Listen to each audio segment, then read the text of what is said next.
there is still something for you in Japan and don't be afraid to take it. I was thinking I need to go there. It was supposed to be temporary. 8 years later, I'm still here. GaijinPot is the place to go. We are maybe the only portal website where you have everything that is linked actually. The safety of Japan is attractive. We are selling Japan as a dream life.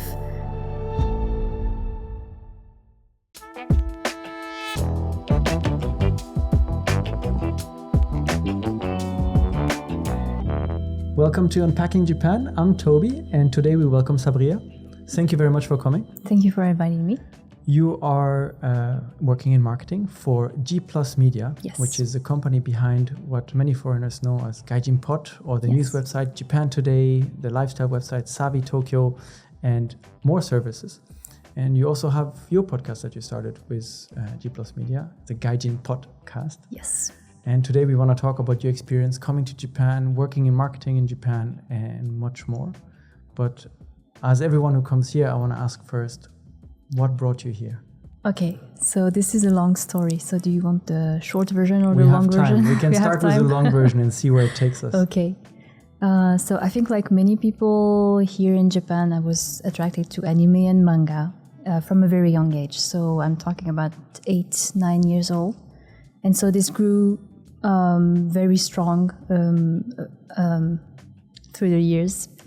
And then I decided to finally, in university, after I graduated from high school, to start studying Japanese. I wasn't the kind of studying by myself. I needed a teacher, so...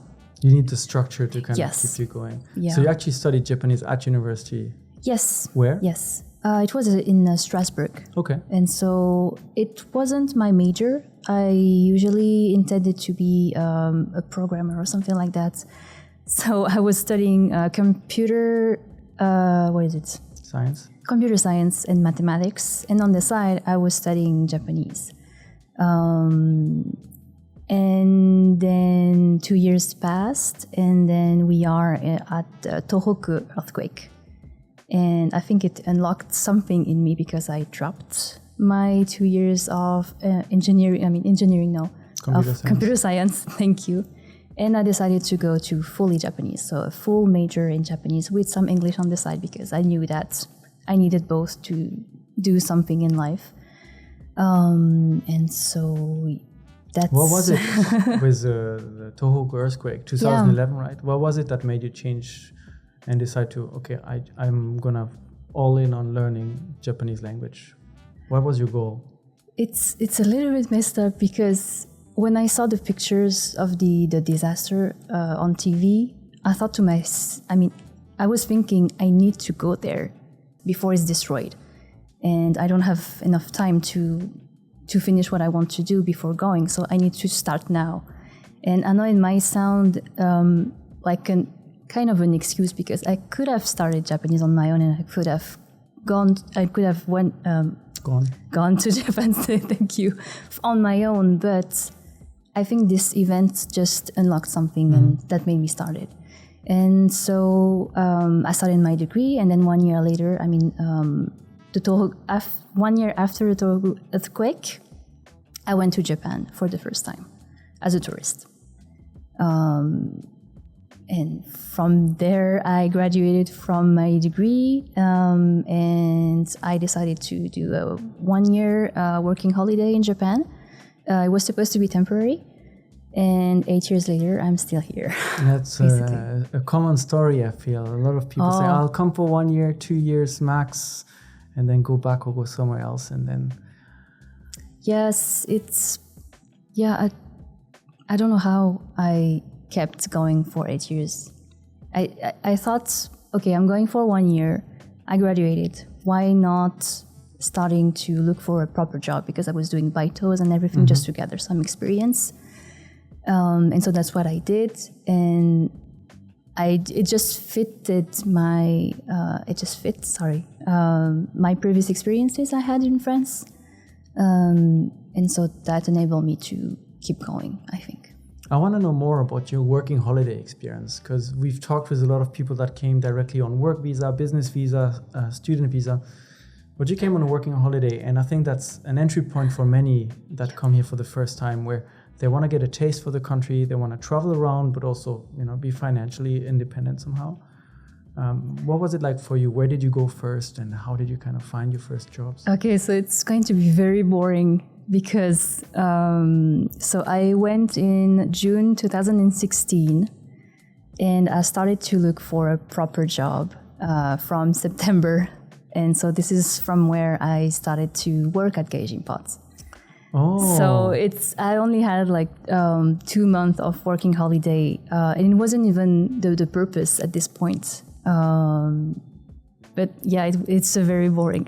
This is not the answer you were expecting. No, that's I'm interesting sure. because then you came with a plan of I'll travel and move around, and then you actually found something and you stayed with what you found 2 months after coming to Japan for the following 8 years. Basically, yes. I don't know what I was thinking because it was supposed to be just a test. But maybe deep down, I wanted to pass and to get the job, to stay. But maybe this wasn't conscious, or I don't know what it was. So you dreamed about coming to Japan from a young age, interested in manga and anime. You actually studied Japanese at university. What was it like when you kind of finally arrived and you got a proper job and you were like, oh, I'm living here now in this kind of country that you've been looking forward to go to? The feeling is amazing because this is going to sound very nerdy, very otaku, but when you walk on the street, you remember the animes. This is sad to say, but you remember the animes, you ride the train, you remember so much thing, and you just think for a second, you just pause for a second, and you realize, oh, I'm in Japan, and this still happens to this day. And so you're sitting on the train, crossing a bridge, and you kind of visualize a scene from a famous anime that you've been watching when you were younger, and you're like, oh, I'm living that scene right now. Basically, yes. I'm not even that much of an anime watcher, but this still happens. But that's a kind of strong impact it can have, right? When you discover this when you're young and you have those memories. And yes. What about the Japanese language? You had studied it at university, but studying at university is one thing. Being in Japan and using it is another thing. Yes. How was it like when you arrived here and you had to speak Japanese with Japanese people and not just with a teacher? Yes. I had some issues in terms of the discussion flows. Like there is a way to discuss certain things in Japanese, and I wasn't used to that, of course, because university you learn standard phrases. Maybe you have 1 or 2 classes where you have oral expression, where you can make your own sentences, but it was only maybe 5 to 6 times in the 5 years of study I had. Oh, that's very little.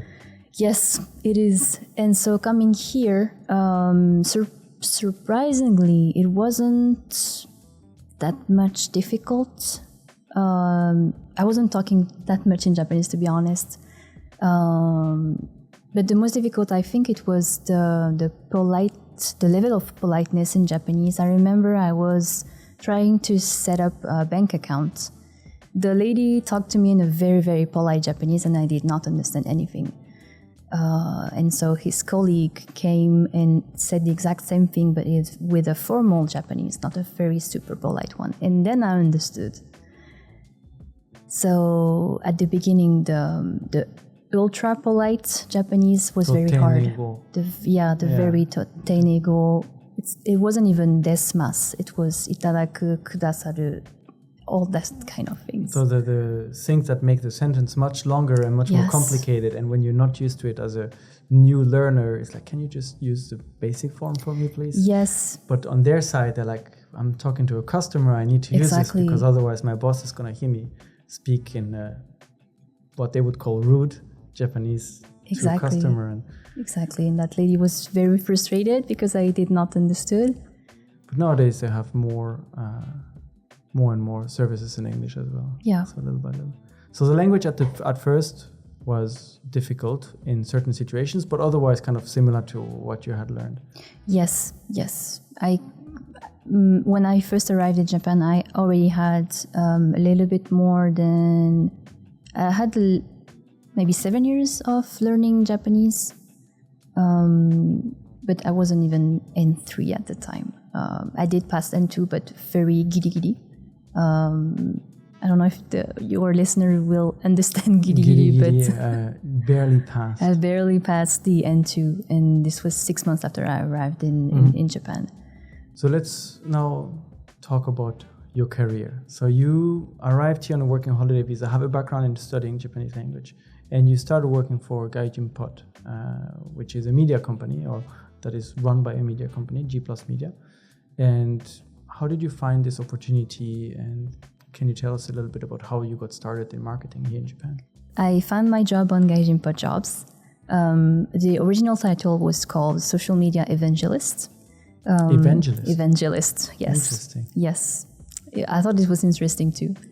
So I decided to apply. I got the interview and I got the job. And I think this was because of the experience I had. So I already had the things that they were looking for. Do you feel like there are challenges now in Japan as a foreigner working in marketing or social media? Is something that maybe many people want to do, or when they try to get out of teaching English, for example? Did you find it like there's a special barrier to entry to these kind of more, how can I call them, corporate jobs as opposed to teaching jobs in Japan? This is a difficult question because the amount of job I applied to was only one. It was just GaijinPot. So it was one hit. Yes, it was one hit and one win. But I kind of do relate in the challenges people might face when they start working in marketing in Japan.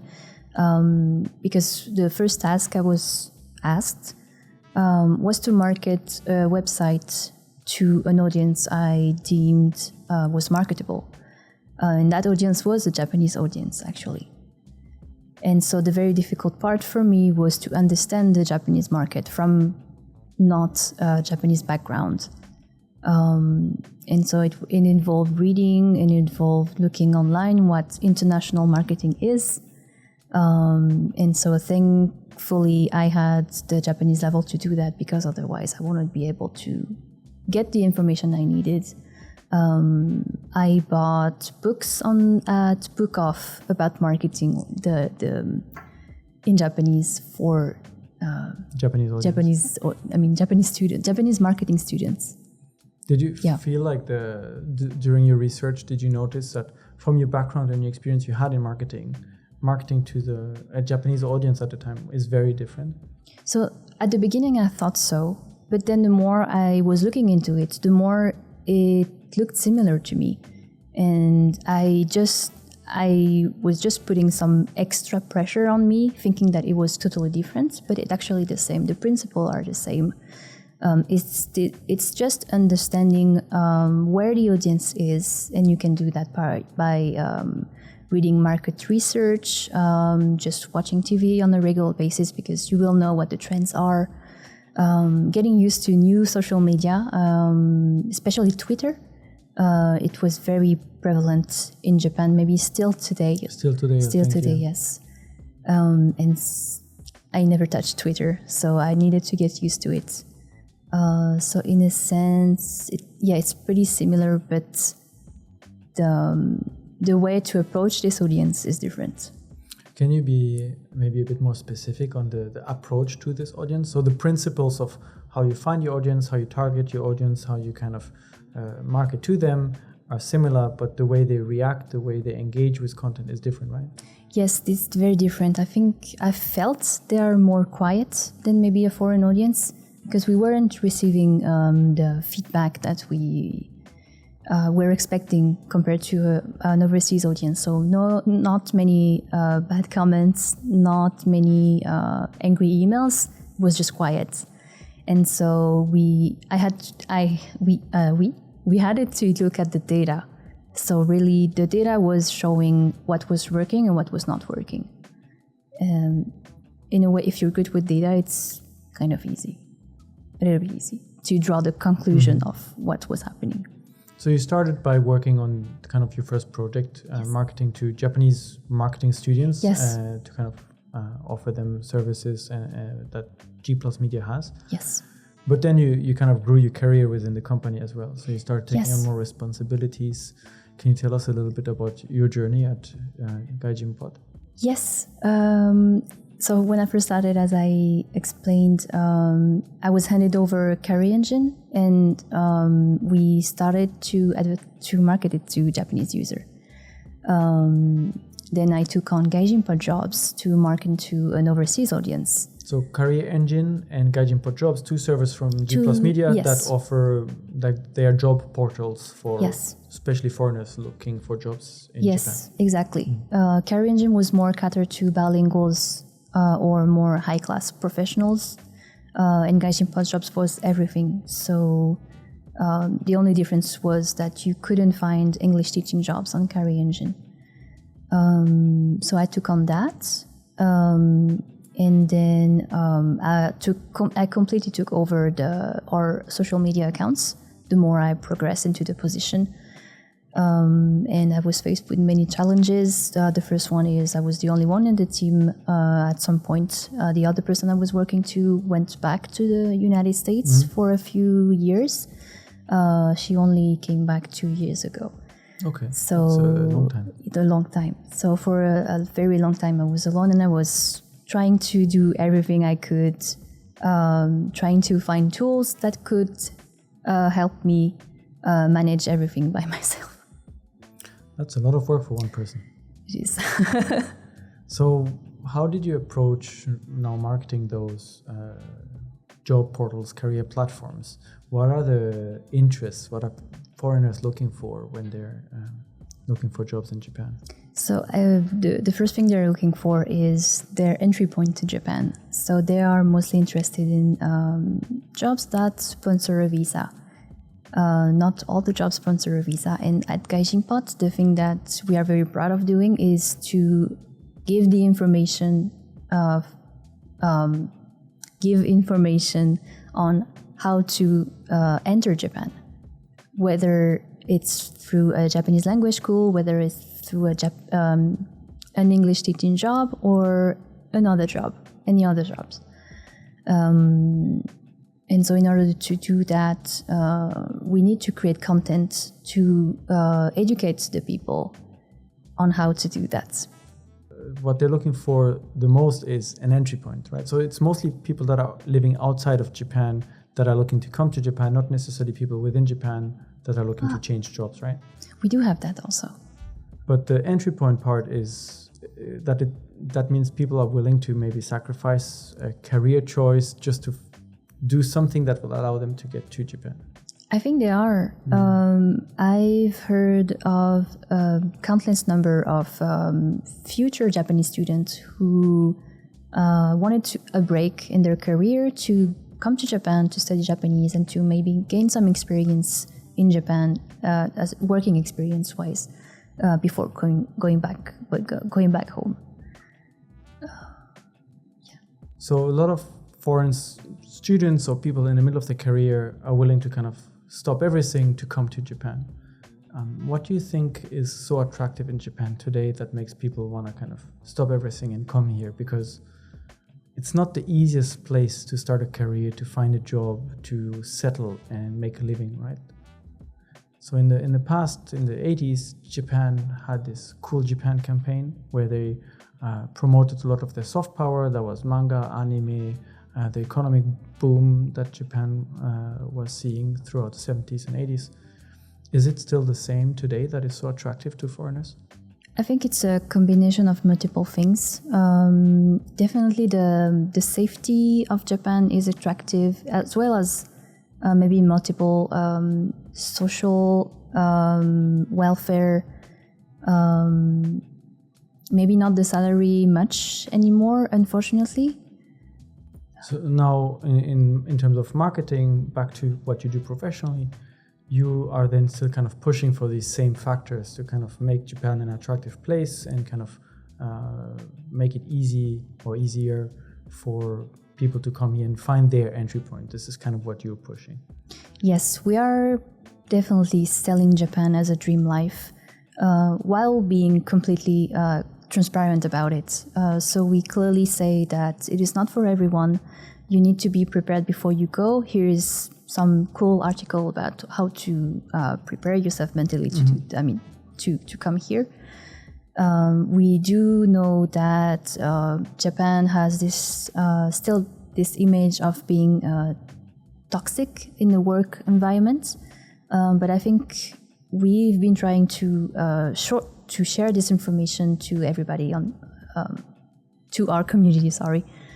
That it is evolving, and it's going to be better and better. Do you see a lot of misconceptions before coming, that they expect Japan to be this way, but the reality is slightly different? I think they should be ready. It's kind of an obvious thing, but they should be ready to encounter some differences in their life. Put it bluntly. It is not the same as your home country, of course, but you need to be prepared for that. Because the first thing that you're going to be confronted with is these differences.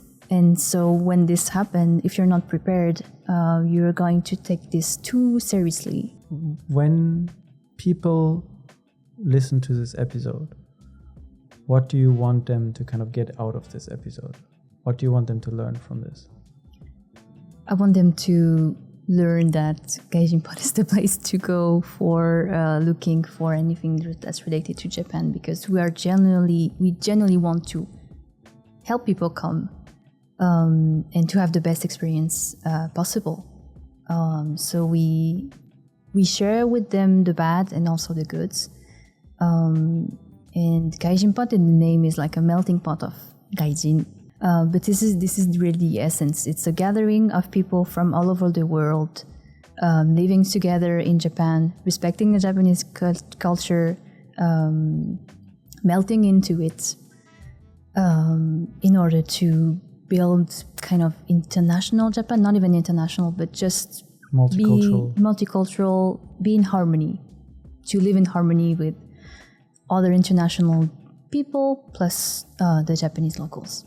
So how did this get started? Like this idea of creating this place to melt together foreign and Japanese cultures in one?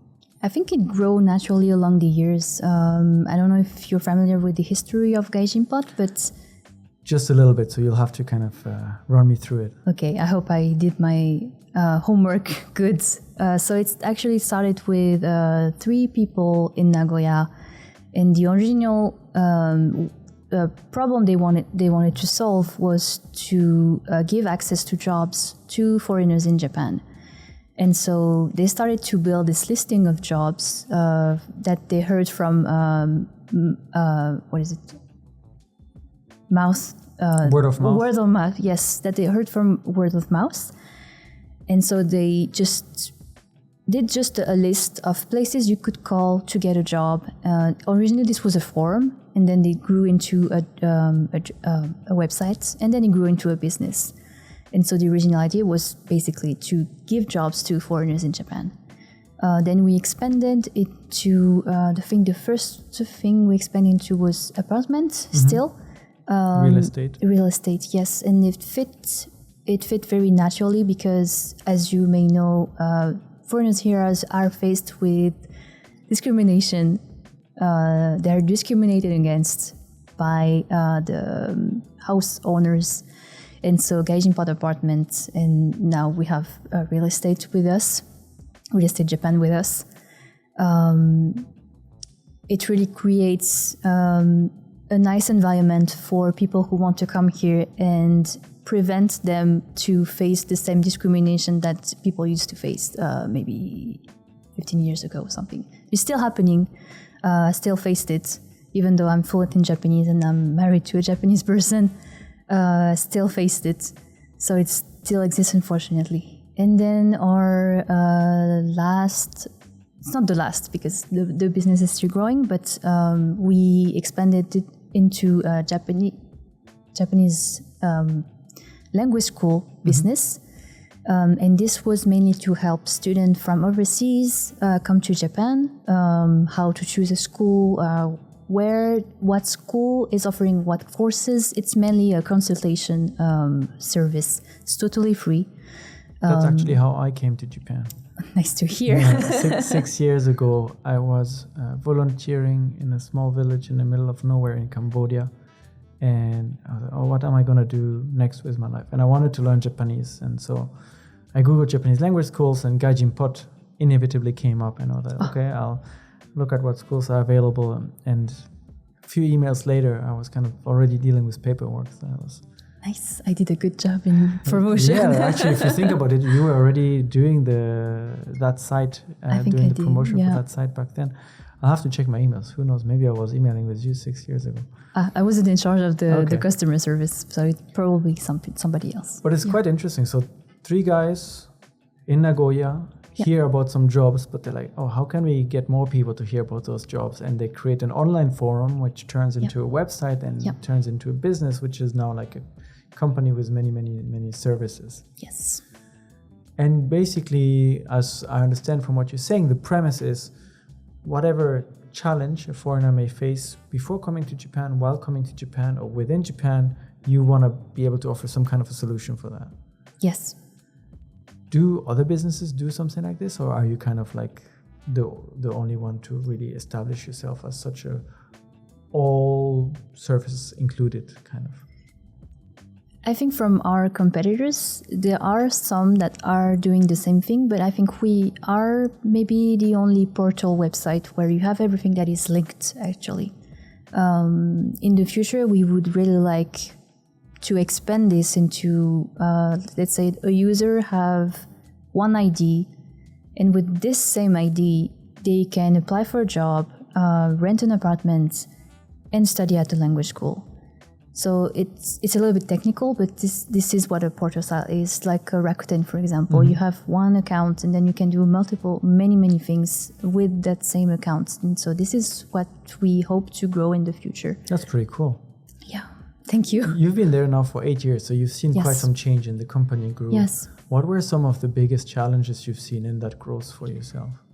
So, as many people will expect listening to this, the main challenge is the name of the brand, especially towards Japanese company. They feel strongly against it. GaijinPot makes sense for us, but I do understand why this happened, and it's a little bit unfortunate. That's why our company is named GPlus Media. Also, it's kind of the parent company to englobe everything that we own. But this enabled us to reach out more easily to Japanese companies. But they are still a little bit flustered about the name. They don't know what to think about it. They don't know if it's okay to have this, to partner with this website. That's really interesting, right? Because so the 3 guys kind of maybe started this as a joke. We are Gaikokujin, so the short Gaijin, outside people, right? And then GaijinPot mixing with Melting Pot, and all that sounds fun. And for foreigners, we can relate to it and we know the service. But then now for partnering with Japanese people, a company that has been established for so long, there's still kind of this question, will we be perceived as anti-foreigner if we work with a foreign, or it's a Japanese company started by foreigners, with this name? And that's still a problem, a big challenge today in terms of communication. It is. I can think about maybe one time where this caused a little bit a ruckus, not like an outstandingly big issue, but we wanted to reach out to universities as a side project of Japanese language school. But the student association and the parent association was against having us anywhere in the campus because it had the word gaijin inside the brand, basically. So it was kind of seen as not politically correct for the university to be associated with this. Yes. For me, it's a challenge, but it's also like an opportunity, because this means that the brand is not well known enough. Once it's going to be more known, probably people are going to be okay with the name, even though I do feel that I do feel like something in the eyes of Japanese people when I talk to them about GaijinPot when I do. So if I go back to the challenge with the name of GaijinPot, how do you address this, and how do you manage to kind of convince potential Japanese partners that the services are useful, the services are important for foreigners, and the name is not an issue? So the main thing they are sensitive to are numbers, of course. So we are trying to show them that we are the best place to reach the audience they want to reach, mainly. It's mostly companies who want to hire bilingual foreigners because they want that international background. They want to be able to reach overseas. So Japanese business partners are like more advertisers in most cases. So they want to advertise their services to a foreign audience on the platforms you have available. Yes. And they also are looking for individuals. So they're using our job services to find those individuals. So you started working there 8 years ago as a social media evangelist. Yes. And what is your role today? Today, my role is not defined quite yet because we are in the middle of a transition. But I can say I have a senior role in the marketing department. Mm-hmm. My role is to make sure that we achieve our goals in terms of monthly visits, followers, engagement, conversions, new registration, application, and everything. Do you feel that compared to when you started your first role in marketing at the company and today, things have changed a lot in the field of marketing? Definitely. The corona has had an effect on the wish that people had before to come to Japan. It seems it tamed a little bit, it toned down a little bit.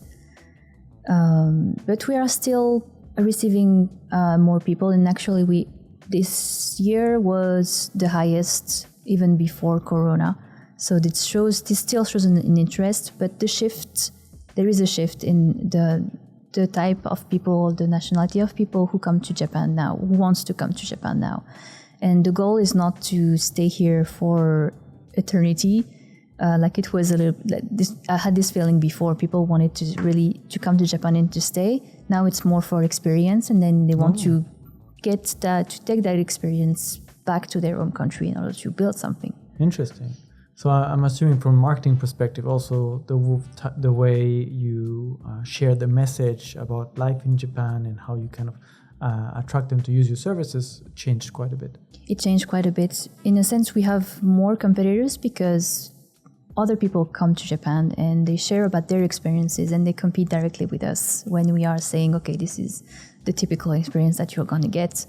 The information is more widely spread than 8 years ago, mainly because of TikTok, I think, which is more direct experience. It's more raw experience, more raw thoughts to everybody, and so we still have to spread the message that there is still something for you in Japan, and don't be afraid to take it and to stay maybe longer than you thought you would be. Me, for example, I did not intend to stay more than a year, and I'm still here 8 years later, and it was very easy to stay.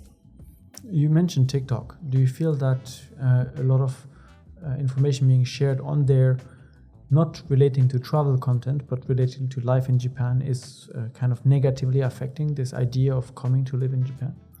Kind of a little bit. This is an unfortunate effect of social media because people are more attracted to something that is negative rather than something that is positive. Mm. So you either have viral inspirational content or you have viral negative content. They are on the same level, kind of. And with Japan, with the toxic work culture, some cultural differences, huge cultural differences, maybe social things that are lacking compared to Western country in many aspects. When this is shared on social media, people focus on those things and they remember it. And even if they don't experience it themselves, they remember somebody talking about their experiences. And so this is like a friend. I heard somebody say that, blah, blah, blah, blah. And this has an effect on the masses, and this has an effect on people interest in coming to Japan in the long run. Of course, the most interested people, the most dedicated and the most passionate are still going to want to come. So now you, as part of your job, you have to kind of counterbalance this negativity with Japan may not be a place for everyone, but it could be a place for you, and there are good reasons for having a good life in Japan. Exactly, and this is precisely why we decided to start the Gaijin podcast. For now, we are interviewing the staff of GaijinPot who has been there for a long time, just to share their real experience. This is the motto of the podcast, is to share real experiences, whether it's bad or good, just so that people can get the full picture of what it is to be in Japan and live in Japan and work in Japan. Do you see any common threads? You started this podcast and you started talking a little bit to the staff about their experiences. Is every experience unique, or do you see like a common thread of common challenges and common kind of solutions? Everybody is unique, really. Maybe this is the same for this podcast, but there might be like the same interest at the beginning, like anime and manga, or maybe started as an English teaching position and then grew into something else. But everybody was different in the way they accessed Japan and the way they stayed in Japan. And so it's very interesting to talk about this. The Gaijin podcast started just recently. Yes. What are you kind of, how do you imagine this? Who do you want to talk to on your podcast? When you have, before we start recording, you said you're 50 to 100 people working at GaijinPot. So you're going to run out of stories. Yes. What is kind of the idea? Who would you like to talk to, and whose stories would you like to share? So in the future, I want to interview any foreigners in Japan. All foreigners in Japan. I want to interview all the foreigners in Japan. Good luck. There's 2 million, I think. 2 million, yes. Still 2% of the total population. But yeah, this is my dream, is to interview many foreigners, to learn about their stories, how they came here, their thoughts, their challenges, the issues they encountered. I want it to be the good things and the bad thing. I don't want to be restrictive or maybe censor anything. And I want diversity too. So people of color, people from Asian origins, not native English speakers, anybody. Yeah. So now you're kind of on the reverse seat. I'm the one interviewing you. Yes. How does that feel like? It feels hard because I was always somebody who would ask questions. And was not talking that much, so it's a little bit hard today. Yeah, it's quite a difference when you have to come up with long answers and kind of explain things in details, as opposed to me just sitting here and asking a few questions. But it seems like you have kind of a big plan for the podcast, and GaijinPot's mission in a way is never ending, because there will always be new challenges for which you can kind of find a solution for. But as a company, are there any upcoming big projects that you are working on? You mentioned a little bit earlier already. Can you maybe expand on what's next for GaijinPot? Yes. So this year is the 25th anniversary of GaijinPot. So we are going to do a lot of small events throughout the year. And we have one big thing that is coming at the end of the year. It's called the GaijinPot Expo. It's the 6th edition, and it's mainly a gathering of people looking for jobs or looking for networking opportunities, and companies who are looking into meeting those foreign professionals in Japan.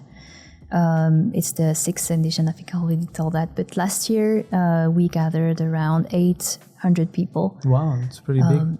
It was very big. I think it was successful. People were happy. We had free popcorn. We had seminars. We had a Japanese quiz. We had art contests. So people were submitting art.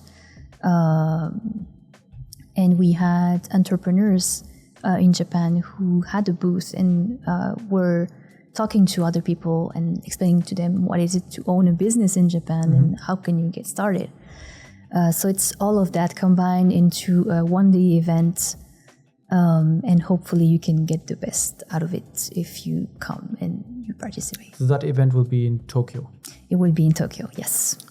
We need more events in Osaka. We had one a few years back. I think it was 2019. It was also the GaijinPot expo, but it was very much more smaller. So you've worked quite a lot on different projects in marketing for GaijinPot. Do you have one project that really stands out that you remember fondly? Yes, it was maybe last year. You remember the Barbie movie? Yes.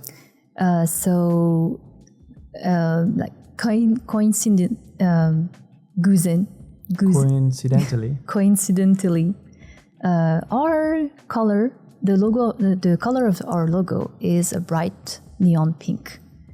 And so when the Barbie movie came out, we decided to make this big event that was called Barbie Movie Night. And we invited our users and we gave them free t-shirts to wear while watching the Barbie movie all together. And this was very funny because you had this corner of the cinema, the cinema room filled with those bright pink t-shirts, foreign-looking bright pink t-shirts, people. It was very fun. So you actually went to like public cinema with random users from the GaijinPot platform wearing a bright pink t-shirt with the GaijinPot. Yes. Interesting. And they were able to keep the t-shirt afterward. What was the result of this kind of campaign, this kind of event? So we got more eyes, of course, because the bright t-shirt is very bright. And so afterward, when we were taking the train, going home, we were still wearing the GaijinPot t-shirt. So it's very guerrilla marketing. So it's in your face, kind of.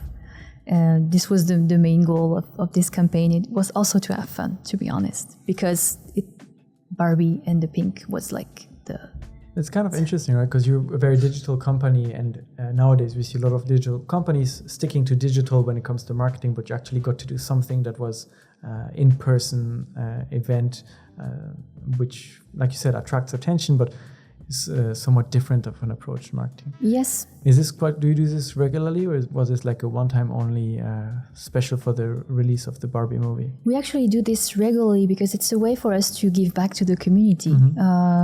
We are not doing this anymore, but we used to do what's called GaijinPot Meet once a month, where we rented a place, usually a bar, and people came, have free drinks, and network with each other.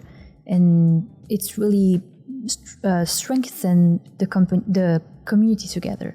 We like to believe that the GaijinPot community exists and it's there, and they recognize each other with the t-shirt maybe. But this is something that we like to do. We like to give back to the community. We like to but we like to give the strengths to people who are already here in order to grow and build something. You were saying that you really wanted to come here after the earthquake. You were like, I have to go now, or I will maybe never go. Yes. And you kind of got here first with the idea to travel, working a holiday visa, and you ended up starting to work right away. Do you feel like you kind of found what you were looking for here in Japan? I think I did. This peacefulness of life and just meeting the people and just going past that maybe coldness at the beginning. You can see the warmth that you wouldn't be able to experience if you didn't meet them ultimately. And just the harmony, like even if I'm a foreigner, I'm still accepted in a way, even though I look, I will never be fully accepted, but I'm just here doing my business on a daily basis. And it's not bothering me. Are there any experiences that you still want to do here that you didn't get to do, whether you want to travel somewhere or do something specific? in Japan that you didn't get a chance yet? I definitely want to travel more. It's a little bit expensive in Japan, but definitely I want to do that and maybe start a business. I don't know. Who knows? Who knows? So if anyone listening to this is kind of thinking about coming to Japan and maybe worried about certain aspects of life here in Japan, what kind of advice would you like to give them? So definitely get some kind of experience of the kind of job you want to do in your life, whether it's in your home country or in Japan, because the market is going to be there, whether it's in your home country or in Japan. And if you're set to do those things, gain a little bit of experience before coming, because this helps a lot. At GaijinPot Jobs, we have a lot of insight about the job seeker and the job market in general. And so there is this thing that Japan is a candidate job market, meaning that for maybe 5 or 4 interviews, you will get 4 job offers. Wow. On average, of course, it's different for anybody. I mean, for everyone, of course. But this is the reality of it. So the more the population is going to decrease and the more you're going to provide something valuable, something unique, whether it's IT or marketing or even English teaching, you're not going to have a hard time finding a job here. But you need that experience and you need to be relevant for the Japanese market regarding that job role, that position that you want. So kind of gather some experience before coming, maybe. Or avoid perhaps coming to Japan for your first job, because that might be more difficult, and try to specialize into something, kind of bring a specific skill set would be your advice for job seekers. Yes, and it doesn't even need to be professional. It can be on your free time. It can be kind of entrepreneurship. It can be for your personal interest, because companies, especially the one that we work with, they're more open-minded. They are more internationally thinking because they're open to foreigners working for them. Mm-hmm. So in a way, it's more easy.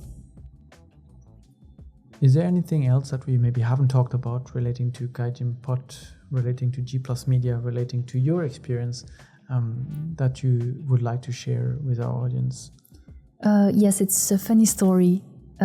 It's about marketing practices in a Japanese environment. It was a few years ago. I needed to print some things, and I was communicating with a Japanese manufacturer. And so through the communication in Japanese in emails, everything was okay. I had already paid everything, but there is something that's called a hachusho, and I didn't know that you needed one. And so what is it? It's a order process sheet. Okay. So when you do make the order, when everything is finalized, you need to send a fax, or it can be a PDF. It's not that bad. Okay. It can be a PDF attached to an email, but you need to send this kind of file to say, okay, this is good to go. You can print. And I didn't know that. So for about a week, that guy that I was talking to was just waiting there, and he had to call the office. And I never talked on the phone with that person. And so my colleague picked it up. And so it was very funny to realize that there are some differences in the way you process things, and maybe the communication-wise that you take for granted when you work with Japanese companies. So be ready for surprises. Yes, yeah. That's a good thing to know when coming to Japan, a land full of surprises. I think for many, we've had many guests also with their unique experiences, and today you kind of also came to share the unexpected path that Japan took you on, and many challenges at work, and many more things to come. Thank you, Sabria, for coming and sharing your story, for talking to us about GPlus Media, about GaijinPot, and having our listeners know a little bit more about what you guys do over there and where they can find information, which we will link in the description down below. Thank you very much. Thank you everyone for listening and for watching. This was Unpacking Japan, and we will be back next week. Bye. Thank you for having me. Bye.